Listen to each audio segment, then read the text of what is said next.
I'm joined now by New York City mayoral candidate Zohran Mamdani. Thanks so much for joining me. Thanks so much for having me. It's a pleasure to be on. So we've watched as House Republicans, led by Mike Johnson, have used you as the new boogeyman of the left. Mike Johnson's been speaking about you nearly every single day at his morning meeting, where he's trying to justify using food assistance and healthcare as a cudgel against the American people in this shutdown. House Republicans' campaign arm also issued a memo this week vowing to make you synonymous with the Democratic Party nationwide. Quote, "This isn't about one race in New York. It's a national story of a party bending the knee to socialism and the far left." And so what's your response to Republicans, and Mike Johnson in particular, basically using you as their new villain? Look, if I was Mike Johnson and I was trying to distract from the fact that I was looking to throw 4 million Americans off their health care and more than 1 million New Yorkers off of their SNAP benefits, then I too would be looking for anything else that I could speak about.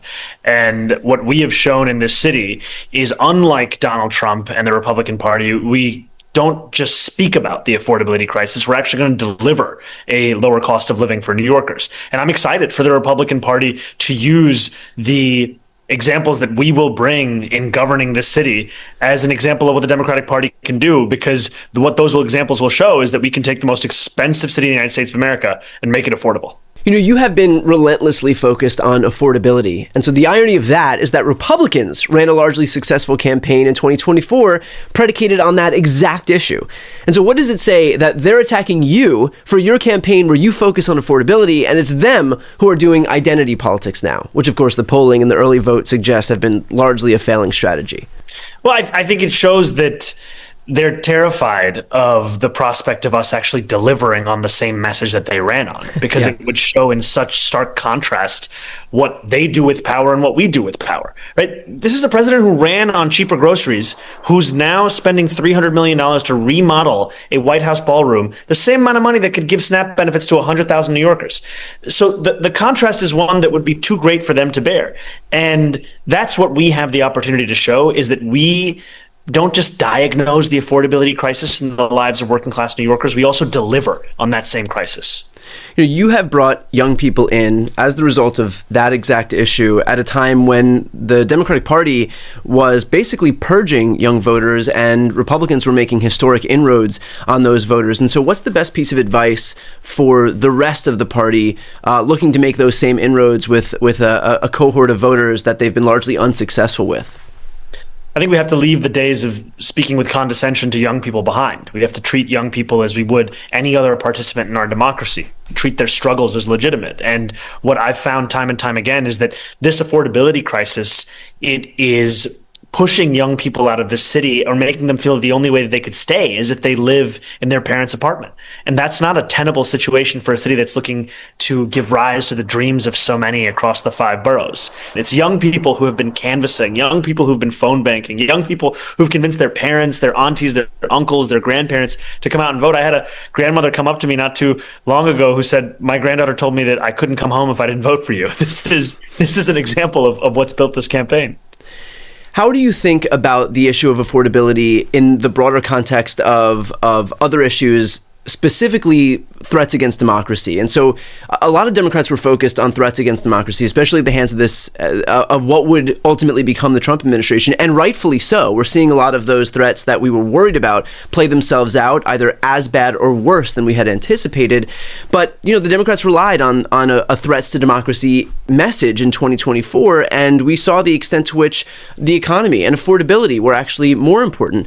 Now we're in a little bit of a different boat, because we are, as I said, seeing those threats, the potential for threats to democracy really play themselves out in a big way. But there's an uncertainty now, given what we learned in 2024 about leaning into the threats to democracy messaging. And so how do you think about both of those issues relative to the other? Are they mutually exclusive? I think we have to understand the authoritarian administration and the affordability crisis as twin crises that New Yorkers are facing at the same time. And I think often about what Fiorello LaGuardia once said many decades ago, which is, you cannot preach liberty starving land. You know, we cannot speak to New Yorkers struggling to afford their groceries, their childcare, their public transit, their rent, about the importance of democracy solely as a value or as an ideal. we have to speak to them also about the ways in which that democracy can deliver for their material needs. Doing both of these things, I think, is critical because it shows that we care about the very essence and the fabric of our democracy across this country, and also that democracy, if it does not deliver for working people, it is still insufficient. Yeah. I have to bring down the level of discourse here and get your response to something that Donald Trump said on his recent episode last night of 60 Minutes. He was asked about you, and he said this. Zohran Mamdani, 34-year-old Democratic socialist. He's the front communist, not socialist, communist. He's far worse than a socialist. Some people have compared him to a left-wing version of you, charismatic, breaking the old rules. What do you think about that? Well, I think I'm a much better looking person than him, right?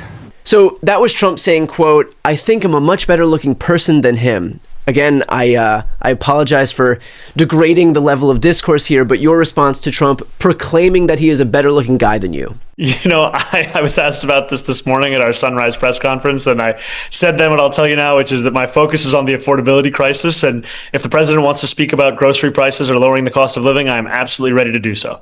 Now, on a little bit of a different tack here, in the last week of this campaign, there were some comments made by your opponents surmising how you would react to 9/11 happening now. And so what does it say about the position that Andrew Cuomo sees himself in, that is what's coming out of his campaign? That's the type of rhetoric coming out of his campaign in the final days. This is the kind of desperation that we're seeing from Andrew Cuomo. Desperation which is coming from a recognition that these will be his final days in public life. And he is realizing that the very thing that he has cared about throughout the entirety of his political career, power, is slipping away. And we've long known that he was Donald Trump's puppet in this race, and now we're seeing that he's Donald Trump's parrot.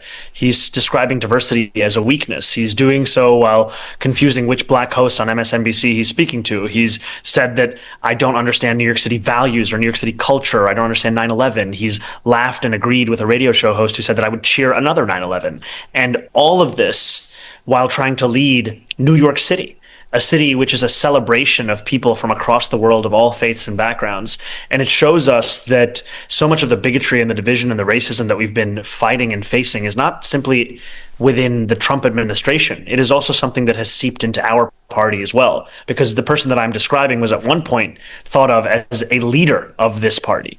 And I think we owe it to ourselves to not just say goodbye to that kind of leadership, but also to this kind of a vision that seeks to narrow who belongs in this city. And that's what I hope to do after November 4th. So, of course, Election Day is tomorrow. Folks are already voting right now. And so what's your message to folks who haven't yet voted, are deciding what to do, people who haven't returned their ballots? What do you say to them with just about a day left in this race? Look, to New Yorkers who are still making up their mind, if you're happy with 4 years of rent increases on rent-stabilized tenants, you should vote for Andrew Cuomo. If you're happy for waiting for buses that never come, you should vote for Andrew Cuomo. If you're happy with having to go on Street Easy to find a place you could afford in Jersey City, you should vote for Andrew Cuomo. But if you want a city that you can afford, a city that actually celebrates the working people that makes this place so special, then this is the campaign for you. We are looking to deliver on an affordability agenda that would take the most expensive city in the United States of America and make it one that every New Yorker can continue to call their home. And you can go to zohranfornyc.com/vote. You can find out where your polling place is. Please bring your friends, bring your family, bring everyone you know in your life, even the people that annoy you. Let them know. This is their opportunity. Awesome.